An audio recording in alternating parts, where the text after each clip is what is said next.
माननीय मुख्यमंत्री श्री हृदयस्थ श्री नरेंद्रभाई मोदी बस थोड़ी જ ક્ષણોમાં લાલન પ્રદેશના મેદાનમાંથી 67મા સ્વાતંત્ર્ય દિવસની આ ખુશનુમા સવારે વરુણ દેવતાના રીઝવતા જીવને ભૂલો વચ્ચે રાષ્ટ્રવંદના કરાવશે રાષ્ટ્રદૂત લહેરાવીને અને આપણે સૌ રાષ્ટ્રગીતના માન સન્માન અર્થે પોતપોતાના સ્થળે સાવધાનીનું ગાયન કરીશું.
शिव जावे तो जावे पर आजादी भर आवे.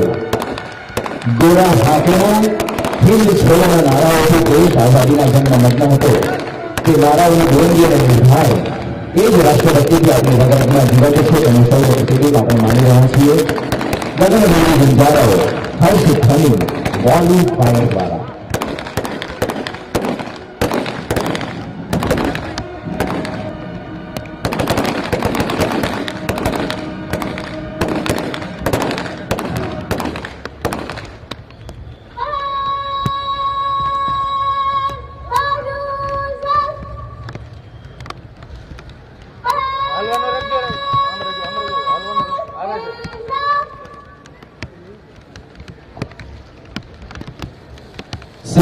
स्वातंत्र दिनના આ રાષ્ટ્રીય પર્વે भारत माता की, भारत माता की। आजादी के इस पावन पर्व पर मैं सभी देशवासियों को अंतःकरण पूर्वक शुभकामनाएं देता हूं, बहुत बहुत बधाई देता हूं। और आज जब हम आजाद हिंदुस्तान में सांस भर रहे हैं तब उन सभी महापुरुषों का पुण्य स्मरण करते हैं जिन्होंने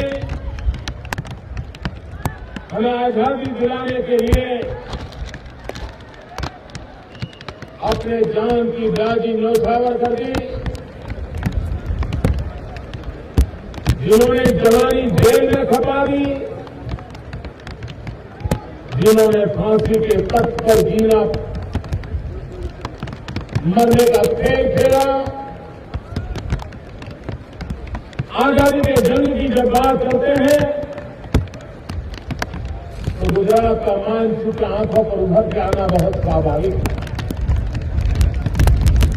आजादी की दो धाराएं थी, एक अहिंसक आंदोलन की और दूसरी सशस्त्र क्रांति। और दोनों धाराओं ने मां भारती को गुलामी की जंजीरों से मुक्त कराने के लिए अपना अपना योगदान दिया। लेकिन इन दोनों धाराओं का नेतृत्व करने का सौभाग्य गुजरात की मिट्टी को मिला था। पूज्य महात्मा गांधी, सरदार पटेल आजादी जंग के और पूरे विश्व की मानव जीवन की मुक्ति के मसीहा के रूप में उभरे थे। और उसी तरह सशस्त्र क्रांति के नेताओं ने इसी मेरी कच्छ की धरती का संतान क्रांति गुरु श्यामजी कृष्ण वर्मा, सरदार सिंह राणा, मैडम कामा, ये क्रांति गुरु थे जिन्होंने आजादी के दीवानों को मर मिटने की प्रेरणा दी। अवसर में हमें गर्व है, हम उस मिट्टी पर खड़े होकर के आज भारत के तिरंगे झंडे को लहराने का हम सभी देशवासियों को सौभाग्य मिला। भाइयों बहनों, देश आजाद हुआ, लेकिन आजादी के दीवानों के सपने पूरे हुए क्या?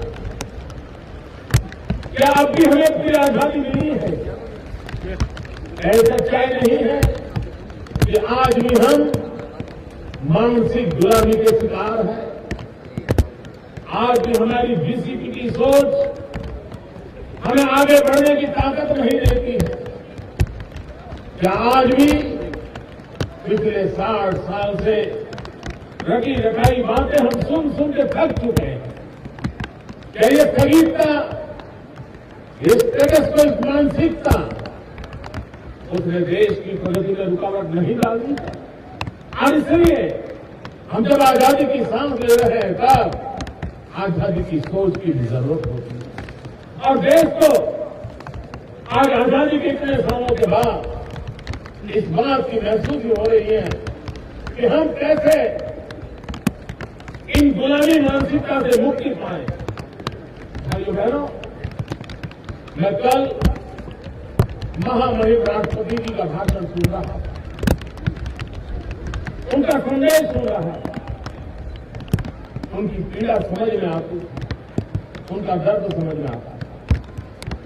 राष्ट्रपति जी के हर शब्द ने भारत के दिल दिमाग को अभिव्यक्त करने का प्रयास किया। मैं नहीं जानता हूं देश के शासक राष्ट्रपति जी की इस पीड़ा का कोई जवाब दे पाएंगे कि नहीं दे पाएंगे।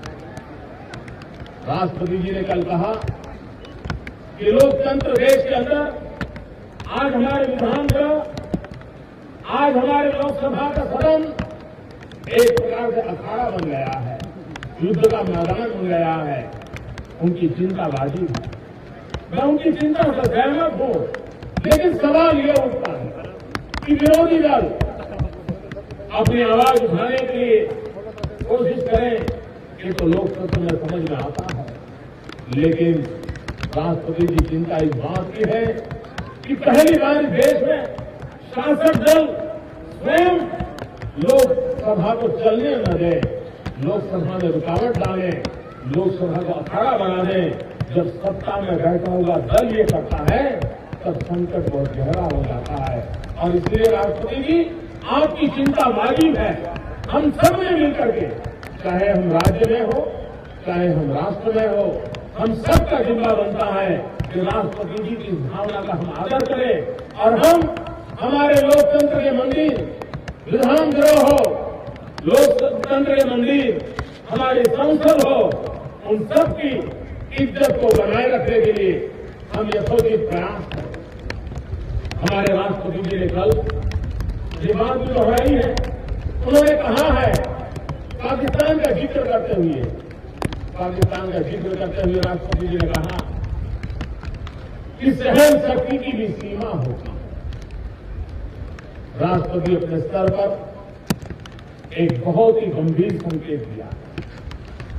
मैं आशा करता था कि आज प्रधानमंत्री जी लाल किले से राष्ट्रपति जी ने ये जो चिंता व्यक्त की है उसका सही प्रतिसाद देते, लेकिन पता नहीं क्यों आज प्रधानमंत्री जी से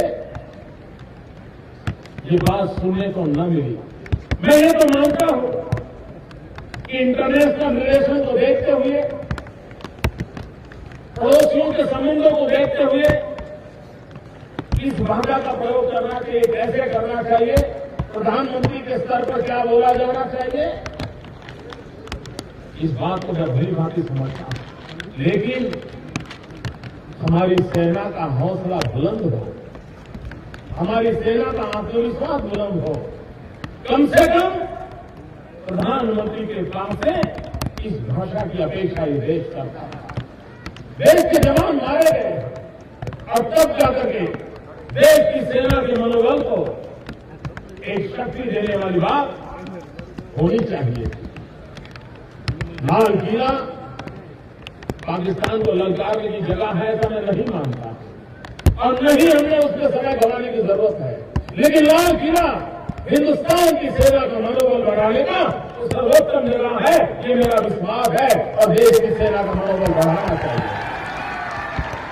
राष्ट्रपति जी कह रहे हैं कि हमारी सहन शक्ति की सीमा होनी चाहिए।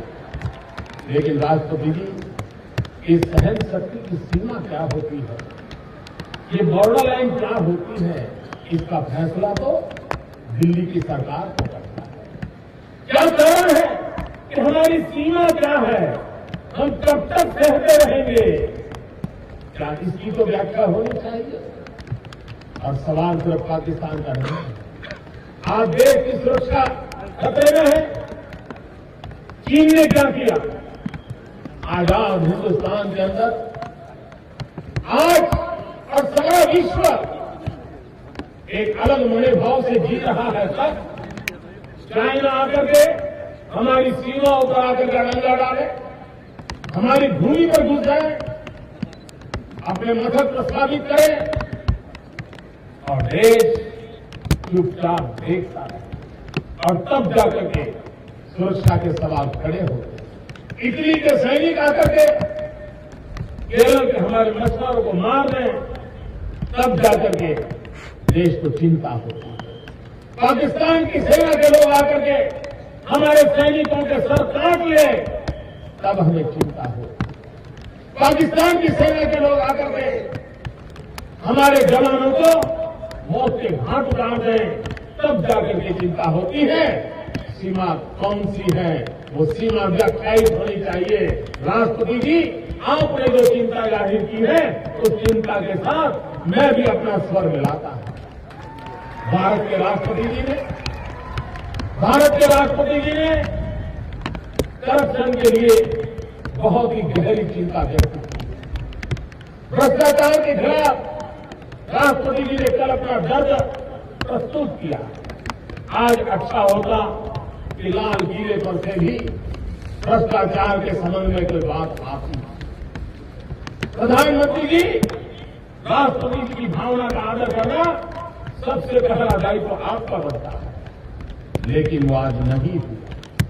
भ्रष्टाचार के खिलाफ जंग क्यों नहीं छेड़ सकते? और भाइयों बहनों, भ्रष्टाचार का मूल कहां से शुरू होता है? क्या उसका जवाब देश को नहीं चाहिए? क्या देश की जनता वो जवाब नहीं मांगेगी? मैं राजनीतिक भाषा नहीं बोलना चाहता हूं, लेकिन मैं कहना चाहता हूं कि देश के सामने मूलभूत इश्यू है, देश का दर्द है, देश की पीड़ा है। और जब भ्रष्टाचार की बात होती थी तो पुराने जमाने जो बातें होते होते कैसे बदलाव आया है। जैसे हिंदी फिल्मों में, टीवी सीरियलों में नए नए प्रकार की सीरियल आती है, वैसे भ्रष्टाचार को उद्घोषित करने वाली पुराने जमाने में हर लोगों की जुबान पर एक सीरियल चलती थी और शब्द प्रयोग होता था भाई भतीजावाद। भ्रष्टाचार के मूल में भाई भतीजावाद, ये सीरियल के शब्द हुआ करते। दिन बीते बीते उसमें थोड़ा बदलाव आया और नई सीरियल आई मामा भांजा की, मामा भांजे की सीरियल आई भ्रष्टाचार में। और अब आगे बढ़ते बढ़ते सास बहू और दामाद की सीरियल शुरू हुई। और इसलिए भाइयों, ये भ्रष्टाचार का खेल चल रहा है। उस खेल के संबंध में राष्ट्रपति जी ने जो चिंता जताई है, प्रधानमंत्री जी लाल किले से आज देश सुनना चाहता था कि भ्रष्टाचार से हमारा देश बर्बाद हो रहा है, तबाह हो रहा है और शासन में बैठे हुए लोग, उनके परिवारजन बुरी तरह इसमें लिप्त पाए जा रहे हैं। भारत की सुप्रीम कोर्ट जब तक लाल आंख न करे तब तक इस विषय पर मुंह पे ताले लगा करके सारी देश की व्यवस्थाएं चलाई जा रही है। इसलिए भाइयों बहनों, राष्ट्रपति जी का कल का भाषण हम सबके लिए एक चिंतन का भी विषय है, चिंता का भी विषय है और चिंता की शुरुआत ऊपर से होनी चाहिए। मैं आज प्रातः भारत के प्रधानमंत्री का भाषण सुन रहा था। मैं इसलिए सुन रहा था कि आजादी के पावन पर्व पर मेरे जैसे कार्यकर्ताओं को वहां से एक नई प्रेरणा मिले, एक नया संदेश मिले, ताकि हमारा भी काम करने का जज्बा थोड़ा बढ़ जाए, हमें भी देश के लिए दौड़ने की हिम्मत आ जाए, हम भी अपने राज्य में इतना अच्छा करें ताकि हमारा देश मजबूत हो। और हमारा तो मंत्र यही रहा है, हमारा गुजरात का मंत्र यही रहा है, भारत के विकास के लिए गुजरात का विकास। हम देश की भलाई के लिए गुजरात के जिम्मे जो भी आए वो पूरा करना चाहते हैं और ये दायित्व हम सबको निभाना चाहिए। ये हमारा कर्तव्य है, ये उपकार नहीं है, ये एहसान नहीं है, ये हमारा कर्तव्य है। और उस कर्तव्य को हम निभाने के लिए हम चाहते थे कि आज प्रधानमंत्री जी के लाल किले के भाषण से हमें कोई अच्छा संदेश हो, लेकिन मैं बहुत निराश हुआ, बहुत निराश हुआ। और सिर्फ मैं नहीं, पूरा हिंदुस्तान निराश हुआ। प्रधानमंत्री जी, आप इस देश के प्रधानमंत्री, सभी सरकारों ने किए हुए काम, उसी के कारण देश आज यहां पहुंचा। लेकिन ये बड़े दुख की बात है कि प्रधानमंत्री जी लाल किले पर से अपने भाषण में आप सिर्फ एक परिवार का स्मरण करते हो। क्या अच्छा नहीं होता प्रधानमंत्री जी कि आज आप भारत को एक करने वाले सरदार वल्लभ भाई पटेल को भी याद करते लाल किले से? क्या अच्छा नहीं होता कि देश की एकता का एक सबल संदेश चला जाता? क्या प्रधानमंत्री जी, आप ही की पार्टी के प्रधानमंत्री थे लाल बहादुर शास्त्री, क्या अच्छा नहीं होता कि आप जब पंडित नेहरू का जिक्र कर रहे थे, इंदिरा जी का जिक्र कर रहे थे, राजीव जी का जिक्र कर रहे थे, कहीं लाल बहादुर शास्त्री का भी जिक्र कर रहे थे, वे भी हमारे देश के प्रधानमंत्री थे, जय जवान जय किसान का नारा दिया था, जय जवान जय किसान का नारा दिया था, हिंदुस्तान के किसानों को प्रेरणा दी थी। और जो हिंदुस्तान आजादी के बाद भी विदेशों से अन्न मांग करके हमारे देश का पेट भरता था, वो देश को पेट भर अन्न पैदा करने के लिए किसानों को प्रेरित करने का काम श्रद्धेय लाल बहादुर शास्त्री जी ने किया था। स्मरण करना चाहिए था। इसमें राजनीति या परिवारवाद नहीं होना चाहिए, लेकिन प्रधानमंत्री जी आपने ऐसा क्यों किया? मैं ये तो समझता हूं कि आप अटल जी को याद न करें, आपकी मर्यादा में समझता हूं, लेकिन आप लाल बहादुर शास्त्री को याद न करें, ये बात हमारे गले में भी उतरती है। सरदार पटेल जिन्होंने जीवन भर कांग्रेस के लिए अपना जीवन खपाया था, उनको याद न करें, तब जाकर के दिल को चोट पहुंचती है। प्रधानमंत्री जी, कल नौसेना की जो दुर्घटना घटी, उसकी पीड़ा हम सबको। उत्तराखंड में यात्रियों की सेवा करते करते जान की बाजी लगाने वाले हमारे शहीदों पर हमें नाज है, उन सेना के जवानों के प्रति हमें नाज है। लेकिन जब आप उत्तराखंड की चर्चा कर रहे थे, आपने बहुत बड़ी मात्रा में कहा कि दिल्ली सरकार ने क्या किया, कैसे किया, किस प्रकार से कर रहे हैं। आप देश के प्रधानमंत्री हैं प्रधानमंत्री जी, आप लाल किले से बोल रहे हैं, सारा हिंदुस्तान सुन रहा है। आप कम से कम इस देश के 125 करोड़ नागरिकों का भी जिक्र करते जो उत्तराखंड के पीड़ितों के साथ थे। हर एक ने अपनी बुद्धि, शक्ति, क्षमता के अनुसार हर देशवासी ने उत्तराखंड की मदद करने का प्रयास किया था। कभी उनका भी तो जिक्र करना चाहिए था।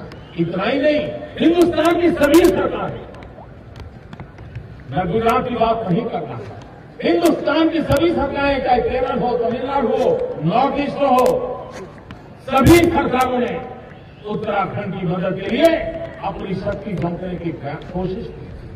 प्रधानमंत्री जी, आप पीड़ा के दर्द की बात करते समय अच्छा होता उनका भी स्मरण कर देते, उनको भी थोड़ा दो शब्दों में याद कर देते, तो भारत की शक्ति का लोगों को कैसे होता, एहसास होता, अपनापन का भाव पैदा होता। लेकिन प्रधानमंत्री जी, आप एक परिवार की भक्ति में इतने डूब गए कि आप देश के इतने बड़े विशाल फलक को पहचानने में नाकाम हो गए हो और उसके कारण देश को चिंता हो रही है। मैं हैरान हूं, सबसे अधिक समय झंडा फहराने वाले लोगों में अब आपका नाम भी दर्ज हो गया, लेकिन उसके बाद भी आप लाल किले पर से वही बोल रहे हो जो पंडित नेहरू ने पहले भाषण में बोला था। पंडित नेहरू ने जिन मुसीबतों को पहले भाषण में गिनाया था, उन्हीं मुसीबतों को आपने भी गिनाया। तो सवाल ये उठता है कि 60 साल आपने क्या किया, 60 साल क्या किया, देश पूछना था। अगर वैसी की वैसी मुसीबतें धरी की धरी रह गई तो फिर आप लोगों ने देश को क्या दिया। भाइयों बहनों, आज मैं बहुत दुखी होकर के बोल रहा हूं और हिंदुस्तान के आखिरी छोर पर अकाल पीड़ित मरुभूमि कच्छ की सीमा पर से बोल रहा हूं, जिससे मेरी आवाज पाकिस्तान को तो पहले सुनाई देती है, दिल्ली को बाद में सुनाई देती है। मैं पाकिस्तान की सीमा पर से बोल रहा हूं। प्रधानमंत्री जी, आपने देश की आर्थिक स्थिति में भी नरसिम्हा राव के समय का जिक्र किया, लेकिन क्या प्रधानमंत्री जी, आज रुपया जिस प्रकार से गिर रहा है, रुपया की कीमत तबाही के कगार पर आके खड़ी है, इसके लिए कौन जिम्मेदार है?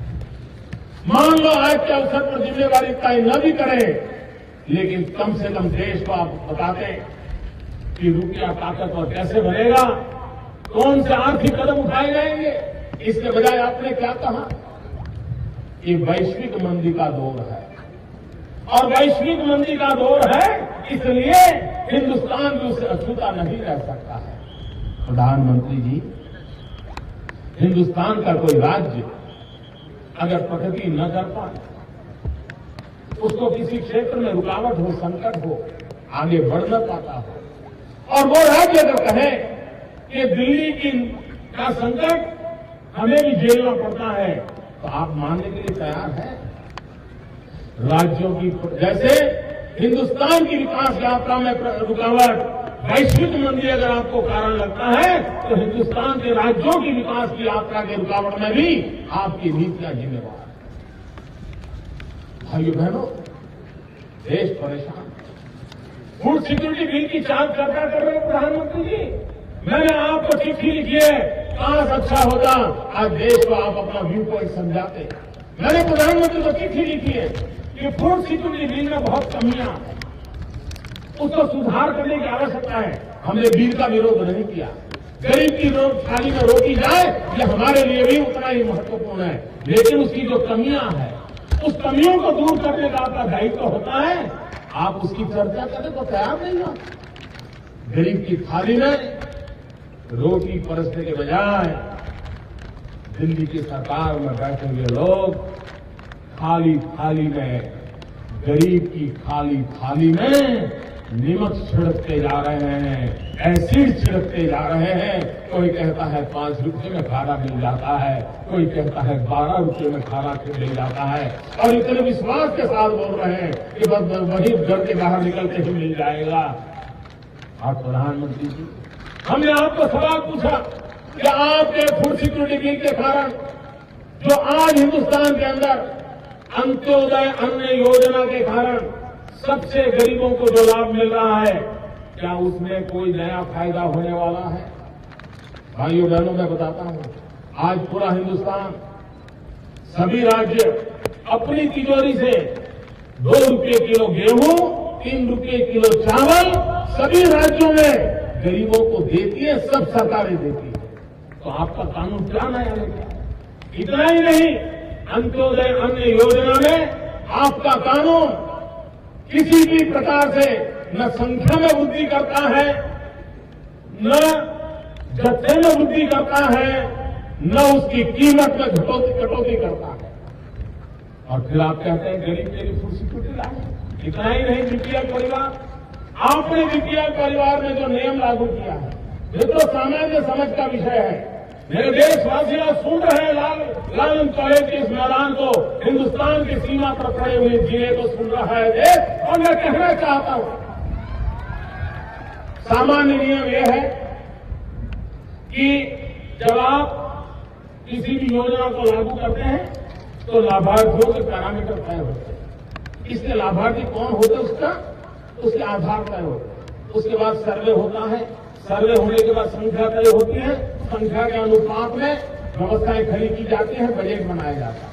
ये पहली बार देश में हुआ कि आपने दिल्ली में बैठ करके तय कर दिया कि उस राज्य को इतने करोड़ लोगों को लाभ मिलेगा, उस राज्य को इतने लाख लोगों को लाभ मिलेगा, उस राज्य को इतनों को लाभ मिलेगा। अब उनको कहा जा रहा है हमने जो संख्या तय की है उसके नीचे किसको मिले वो आप खोजो। हिंदुस्तान का एक राज्य एक तरीके से खोजेगा, दूसरा राज्य दूसरे तरीके से खोजेगा।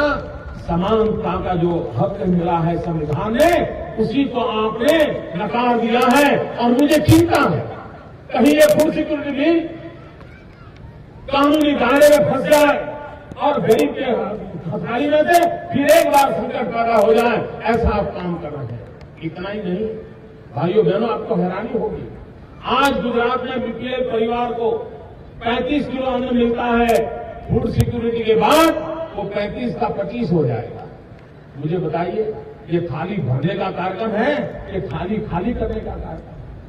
प्रधानमंत्री जी देश इन सवालों की चर्चा चाहता है और इसलिए हमने फूड सिक्योरिटी बिल को अच्छा बनाने के लिए मुख्यमंत्रियों की मीटिंग की मांग की।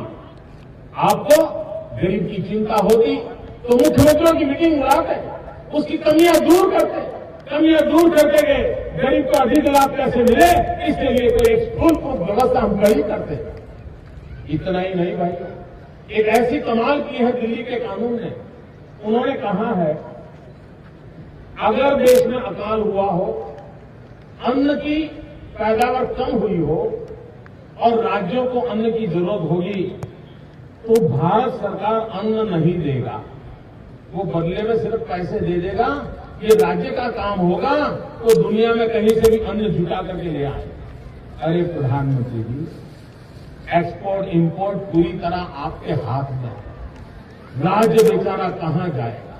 नॉर्थ ईस्ट के छोटे छोटे राज्य वो कहां जाएंगे दुनिया में अनाज खोजने के लिए?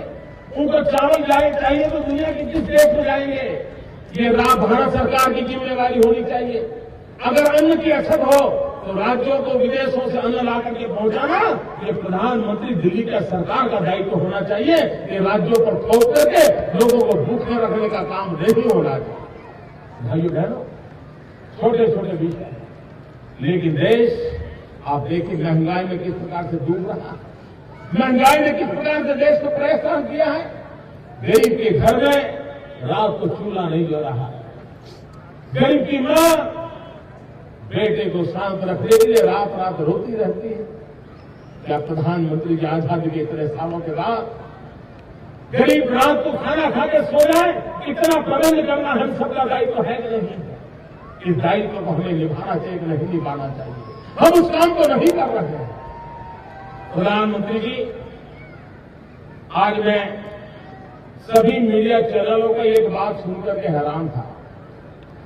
देश की सभी मीडिया चैनल एक बात बार बार कर रही थी कि लाल किले से प्रधानमंत्री का ये आखिरी भाषण है, ये आखिरी भाषण है, सभी चैनल ने कहा है। एक तरफ देश का मीडिया कह रहा है प्रधानमंत्री का भाषण आखिरी है और दूसरी तरफ प्रधानमंत्री कह रहे हैं अभी हमने और फासला तय करना है, और फासला तय करना है। ये कौन सा फासला तय करोगे? किस रॉकेट में बैठ के फासला तय करोगे प्रधानमंत्री जी? देश को गरीबी की धरती में डुबो दिया है, देश को भ्रष्टाचार में डुबो दिया है, देश को तबाही के कगार पर लाके खड़ा कर दिया है, सुरक्षा पे सवाल या निशान खड़े हैं, तब देश की जनता एक नई उम्मीद के लिए तड़प रही है, नई सोच के लिए तड़प रही है।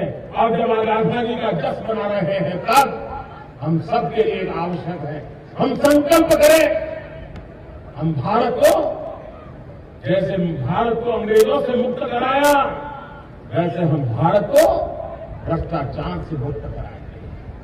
जैसे हमने भारत को अंग्रेजों से मुक्त कराया वैसे हम भारत को महंगाई से मुक्त कराएंगे। जैसे हमने भारत को अंग्रेजों से मुक्त कराया वैसे हम भारत को भ्रष्टाचार से मुक्त कराएंगे। हम भारत को पुरानी सोच, डीसीपी की सोच उससे मुक्त कराएंगे। हम भारत को अविश्वास के इस वायुमंडल से मुक्त कराएंगे। हम एक विश्वास का सेतु पैदा करेंगे। देश का भरोसा टूट चुका है, जन जन का भरोसा टूट चुका है।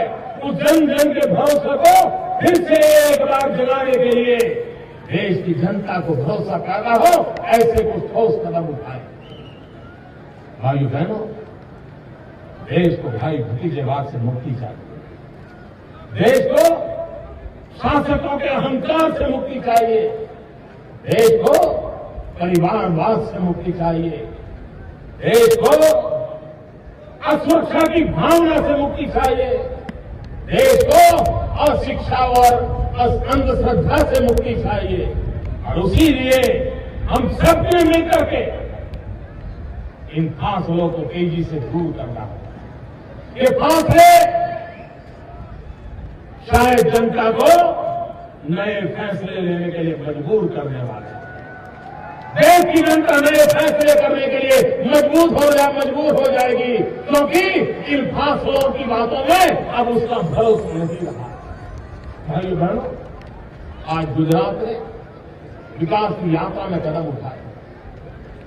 हमने कभी ये नहीं कहा है कि आज जो गुजरात जहां पहुंचा है वो सिर्फ मोदी सरकार के कारण पहुंचा है, ये हमने कभी नहीं कहा है। हमने दमके की चोट पर एक बार नहीं 1000 बार कहा है कि गुजरात आज जहां पहुंचा है उसमें मेरे 6.5 करोड़ गुजरातियों का सबसे बड़ा योगदान है। गुजरात आज जहां पहुंचा है उसमें गुजरात में अब तक काम करने वाली सभी सरकारों का योगदान है। गुजरात आज जहां तक पहुंचा है गुजरात के सभी मुख्यमंत्रियों का योगदान है। ये सबकी मिली जुली ताकत का परिणाम है कि आज हम यहां पहुंचे हैं। लेकिन हमने गति बढ़ाई है, हमने दिशा तय की है, हमने लक्ष्य तय किए हैं, हमने परिणाम के विषय में बड़ी कठोरता से मानदंड तय किए हैं।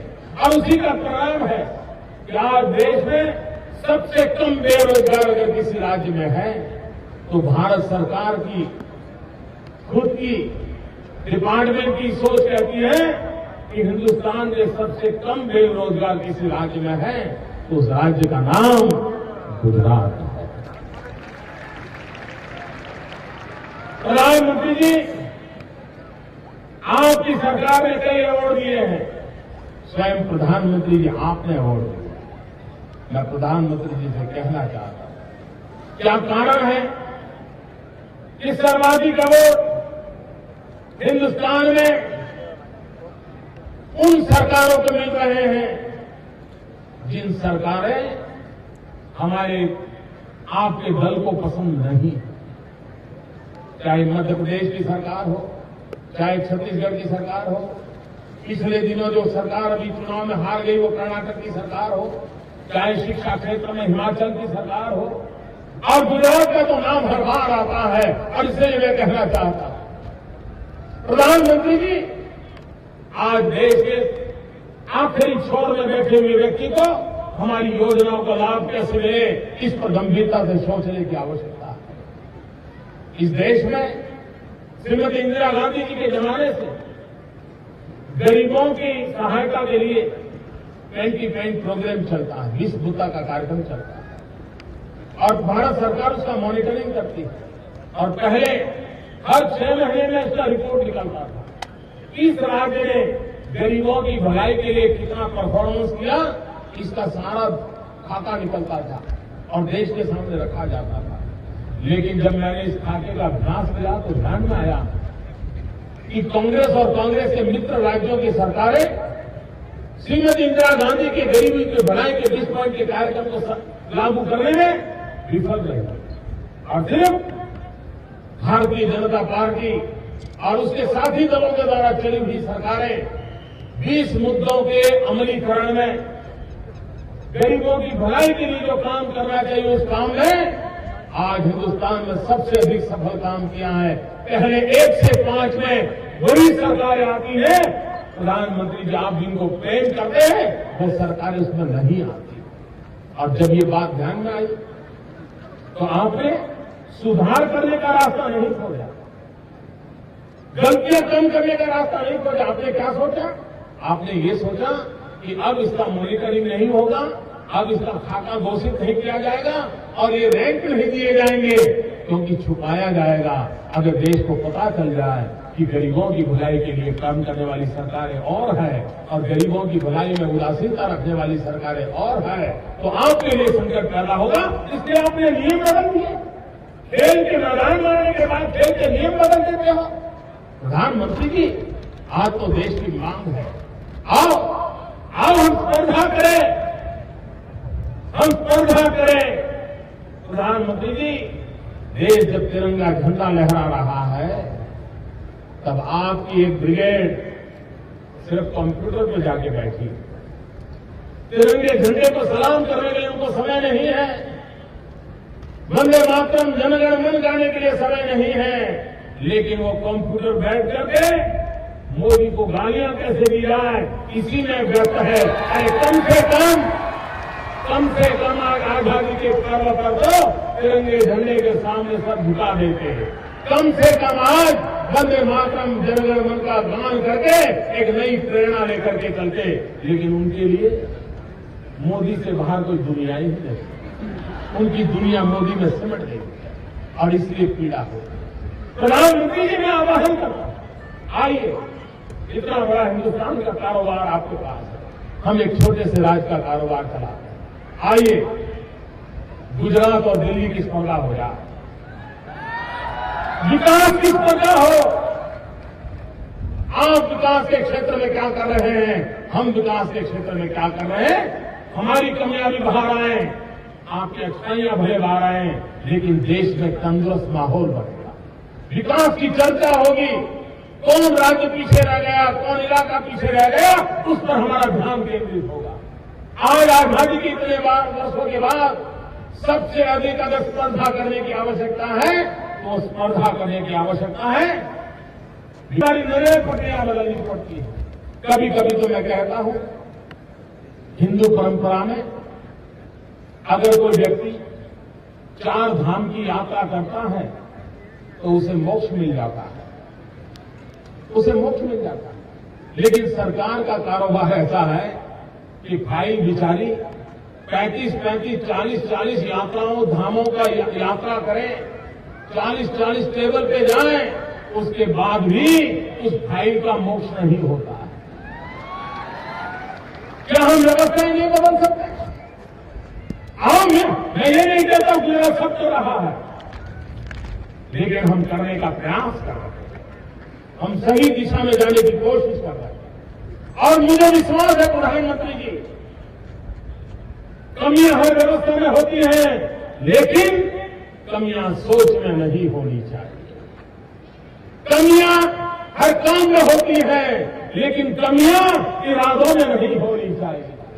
प्रधानमंत्री जी गति किसी की कम हो सकती है, तेज हो सकती है, लक्ष्य नीचा नहीं होना चाहिए।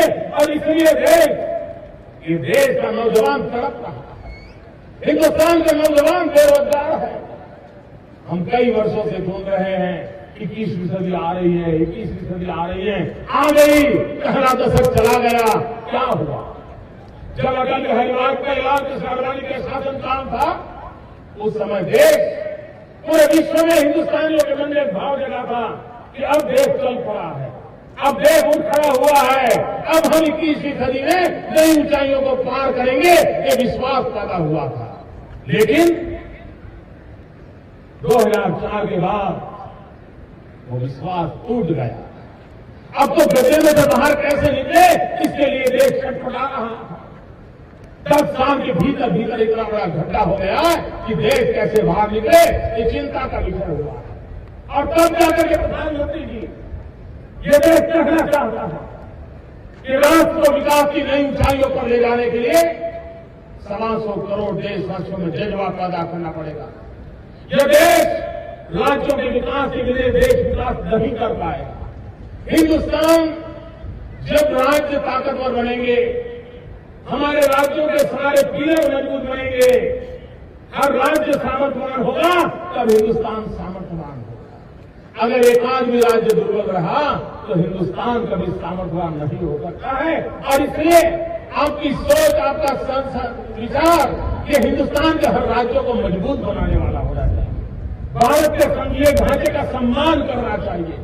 भारत के संघीय ढांचे का गौरव करते हुए हमने राज्यों को साथ लेकर के निर्णयों को करना चाहिए, तब जाकर के देश करता है। भाइयों बहनों, हमारा गुजरात भी कोई एक जिला आगे बढ़ेगा तो गुजरात आगे बढ़ेगा क्या? नहीं बढ़ सकता। सभी जिलों में प्रगति होनी चाहिए, सभी तहसील में प्रगति होनी चाहिए, हर गांव में विकास की यात्रा चलनी चाहिए, तब जाकर के गुजरात आगे बढ़ता है। देश का भी ऐसा ही है। और इसीलिए आज 15 अगस्त को गुजरात की जनता के चरणों में हमने 7 नए जिले दिए, 7 नए जिलों का निर्माण किया है। और अब गुजरात 33 जिलों के कारोबार बने हैं, ताकि उन छोटे छोटे जिलों को विकास करने के लिए नया अवसर मिले। वो अपने जिले के हिसाब से अपनी योजनाएं बना सके, उनको जिले में नई सरकार की लीडरशिप मिले, नई व्यवस्थाएं मिले। इसके कारण सरकारी तिजोरी पर बोझ आता है, लेकिन ये बोझ जनता की भलाई के लिए है। मैं उन सभी 7 जिलों का निर्माण हुआ है। आज वहां नए कलेक्टरों की नियुक्ति कर दी है।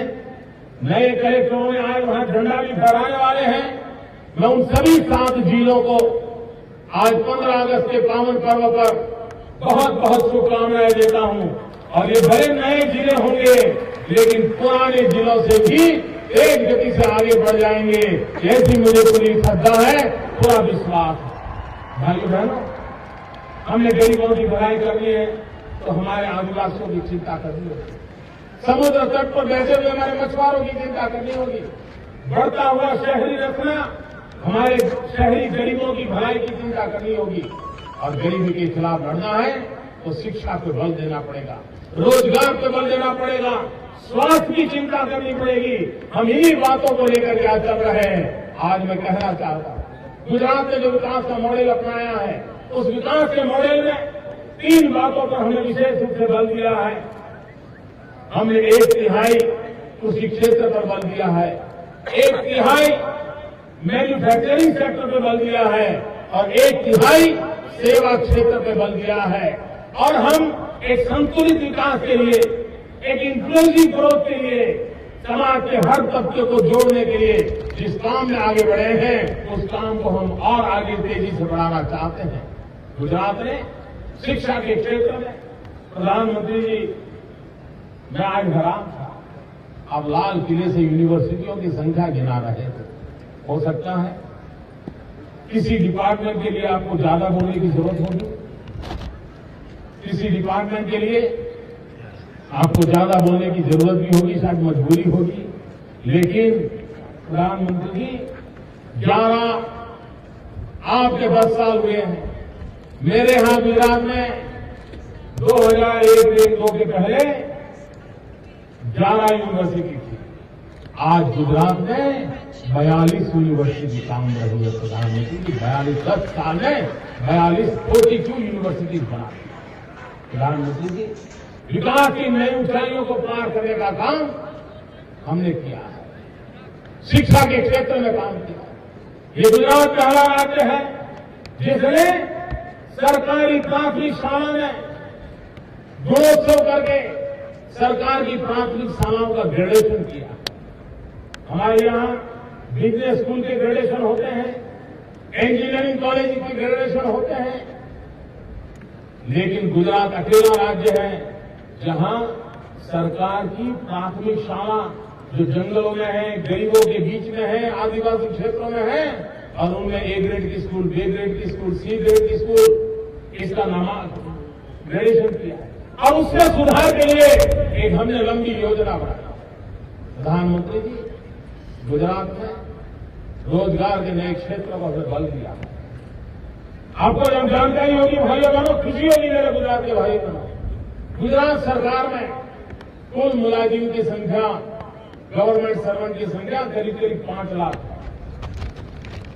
पिछले 10 साल में 2.5 लाख लोगों को रोजगार सरकार में देने का काम इस सरकार ने किया। 2.5 लाख नौजवानों को सरकार में रोजगार मिला। उसके कारण एक नई जनरेशन, नई सोच वाली जनरेशन, टेक्नो सेवी जनरेशन आज सरकारी तंत्र में शामिल हुई है। इतना ही नहीं, आने वाले कार्यकाल में, हमारे इसी कार्यकाल में हम गुजरात में 80,000 से ज्यादा नवयुवकों को सरकार के अंदर भर्ती करने का एक बहुत बड़ा अभियान चला रहे हैं। पहले एक समय था कि सरकार के इंटरव्यू एडवर्टाइजमेंट निकलती थी और इंटरव्यू की कार्रवाई करते थे। हम एक नई पद्धति को ले आ रहे हैं। उस नई पद्धति के अनुसार नौकरी चाहने वाले, रोजगार चाहने वाले, सरकारी नौकरी चाहने वाले नौजवानों के लिए लगातार एग्जामिनेशन का एक डिपार्टमेंट काम करता रहेगा और कोई भी नौजवान 1 बार, 2 बार, 3 बार भी एग्जाम दे सकता है। उसको अवसर मिलेगा और वो एग्जाम में जा करके अपनी गुणांक बढ़ाता जाएगा और उस बैंक बनाई जाएगी। उस बैंक में से फिर जो योग्य लोग हैं उनको इंटरव्यू में बुला करके उनको तत्काल नौकरी दी जाएगी। सारी प्रक्रिया को वैज्ञानिक तरीके से बनाया जा रहा है। सारी प्रक्रिया को संकलित करने का प्रयास किया जा रहा है और उसके कारण अधिकतम नौजवानों को रोजगार मिले, जल्दी से जल्दी रोजगार की व्यवस्था हो, इसकी हम चिंता करने वाले हैं। इतना ही नहीं, गुजरात के अंदर प्राइवेट सेक्टर में गुजरात के नौजवानों को रोजगार मिले, वो सम्मान के साथ जीवित रहे, अपने माँ बाप का भरोसा टूटे नहीं। माँ बाप ने पेट काट करके बच्चे को बड़ा किया, पढ़ाया, वो माँ बाप के लिए बोझ न बने, ये देखना हमारा जिम्मा है। और इसलिए हमने स्किल डेवलपमेंट का अभियान चलाया है। प्राइवेट सेक्टर में, स्वरोजगार के क्षेत्र में हमारे नौजवानों को रोजगार मिले, उस दिशा में हमने कदम उठाए। और आज प्रधानमंत्री जी स्किल डेवलपमेंट के क्षेत्र में आपने स्वयं ने प्रधानमंत्री जी गुजरात को देश का काम के लिए सबसे बड़ा सम्मान दिया है। पिछले साल आपने उनको बुला करके अवार्ड दिया है। ये काम हमारे गुजरात की धरती पर नौजवानों के लिए किया जा रहा है। हमने किसानों में आधुनिक टेक्नोलॉजी आए, इसलिए आने वाले 9 और 10 सितंबर को गुजरात में जैसे इजराइल में किसानों के लिए एग्रीकल्चर फेयर होता है, आने वाले 9 और 10 सितंबर को हम गुजरात के अंदर हमारा किसान टेक्नोलॉजी के साथ कैसे जुड़े। मैं देश भर के किसानों को निमंत्रण देता हूं कि 9 और 10 सितंबर वो गुजरात आए। दुनिया भर में कृषि के क्षेत्र में नई टेक्नोलॉजी क्या आई है आप देखिए। हम उस टेक्नोलॉजी के माध्यम से हमारी सीमित जमीन में उत्पादकता कैसे बढ़ाएं, हमारे पशु कम है, दूध ज्यादा कैसे उत्पादित हो, हमारी एग्रीकल्चर व्यवस्था में मूल्य वृद्धि कैसे हो, वैल्यू एडिशन कैसे हो, उसके लिए हम सब काम करें। और इसलिए हमने एक नया, एक वैश्विक स्तर का, पूरे एशिया को संकलित करने वाला एक global agro tech fair Gujarat में आयोजित किया है। मुझे विश्वास है मेरे देश के किसान गुजरात के इस प्रयास को देखने के लिए आएंगे। आज दुनिया में दूध के क्षेत्र में हमने गुजरात का नाम रोशन किया है, हमारे किसानों ने किया है, हमारे पशुपालकों ने किया है। और हम ऊंचाई कहां तक पहुंची है, ये हमारे कच्छ में पाकिस्तान की सीमा पर रेगिस्तान के अंदर जहां कभी 45-50 डिग्री टेम्परेचर होता है और जहां कभी -3 डिग्री 5 डिग्री भी टेम्परेचर होता है, वहां एक बन्नी की भैंस होती है जो दोनों एक्सट्रीम वेदर के बीच भी उसके दूध के उत्पादन में कमी नहीं होती। उसकी जीनेटिक ताकत कुछ विशेष है। हमने पिछले कई वर्षों से प्रयास किया। अब भारत सरकार को एक जीनेटिकली एक स्पेशल यूनिक स्पेसिफिक है, उस प्रकार से उसको स्वीकृति मिली है। और वो हमारे भैंस की कीमत क्या है? अगर आज आपको हमारे बन्नी की भैंस खरीदनी है तो 2 नैनो कार बेचनी पड़ती है, तब एक बन्नी की भैंस आती है। ये काम कच्छ की धरती पर रेगिस्तान में करके दिखाया है हमने। हमारे किसान, ये हमारा कच्छ का किसान आज दुनिया के बाजार में एग्रीकल्चर प्रोडक्ट एक्सपोर्ट कर रहा है। हमारे कच्छ की केसर कैरी दुनिया के बाजार में बिकने लगी है। हमारा किसान आज विदेशों के बाजार में पहुंच रहा है। अगर हम हिंदुस्तान के किसानों को वैज्ञानिक तौर तरीकों की ओर ले जाए, आधुनिक सुविधाओं की ओर ले जाए, तो मुझे विश्वास है कि देश का किसान न सिर्फ अन्न के भंडार भरेगा, लेकिन देश का किसान हिंदुस्तान की तिजोरी भी भर देगा। ये ताकत हमारे देश के किसान में है। आज जो करंट अकाउंट डेफिसिट का मुकाबला कर रहे हैं, संकटों से घिरे हैं, अरे हिंदुस्तान का किसान वो पैदा कर सकता है जो दुनिया का पेट भरने के लिए सामर्थ्यवान बन सकती है। और आप एक्सपोर्ट इंपोर्ट की जो बीच में जो बहुत बड़ी खाई पैदा हो गई है, इसको भरने में जिस प्रकार से कारखाने में काम करने वाला कारीगर काम करता है, उसी प्रकार से खेत में काम करने वाला मेरा किसान भी वो योगदान दे सकता है। आज जो भाइयों बहनों, एक भारत श्रेष्ठ भारत बनाने का सपना पूरा करने के लिए हम आगे बढ़े। और मैं साफ कहना चाहता हूं, सरकार के एक जिम्मेवारियां होती है, सरकार का अपना धर्म होता है, सरकार की अपनी कार्यशैली होती है। और जब मैं ये कहता हूं तब मैं आज मेरे हिंदुस्तान के भाइयों बहनों को कहना चाहता हूं, सरकार गुजरात की हो या दिल्ली की हो, सरकार राज्य की हो या देश की हो, ये बात साफ है कि सरकार का एक ही मजहब होता है और सरकार का मजहब होता है इंडिया फर्स्ट। सरकार का एक ही धर्म ग्रंथ होता है, सरकार की एक ही होली बुक होती है और वो होली बुक होती है भारत का संविधान, भारत का कॉन्स्टिट्यूशन। सरकार की एक ही भक्ति होती है और वो भक्ति होती है हमारी भारत भक्ति। यही भारत भक्ति, यही सरकार की भक्ति होती है। सरकार की एक ही शक्ति होती है और वो शक्ति होती है जनशक्ति।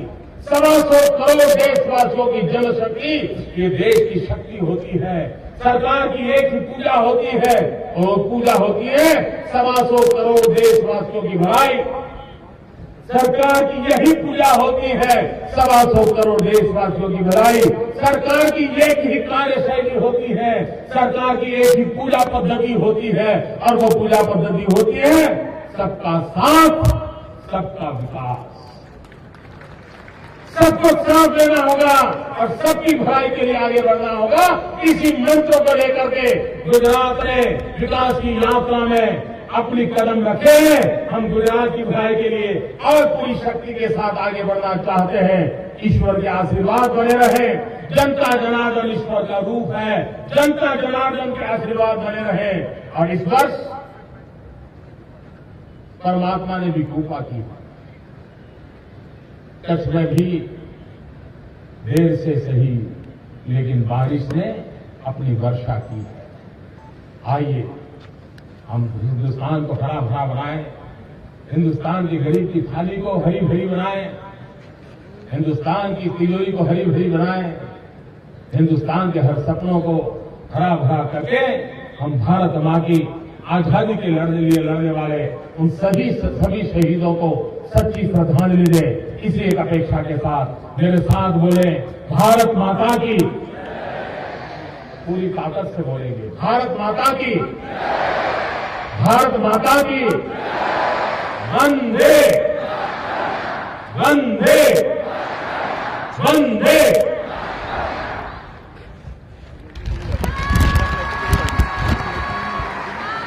प्रस्तुति के प्रोग्राम पूरी करना क्या मेरे भारत का शोर श्वानवर नजर निदर्शन हो। એ દરમિયાન વિનંતી કરીએ છીએ આ કાર્યક્રમનું કવરેજ કરી રહેલા અમારા મીડિયાના વિડીયોગ્રાફર ફોટોગ્રાફર મિત્રોને કે આપ હવે પછીના જે પરફોર્મન્સીસ થવાના છે એના માટે એ કલાકારોને એ અશ્વસવારોને એ પોલીસ જવાનોને મેદાનમાં તેમના પરફોર્મન્સ માટે જગ્યા કરી આપશો અને આપણે એની બહાર આવી જશો એટલા જ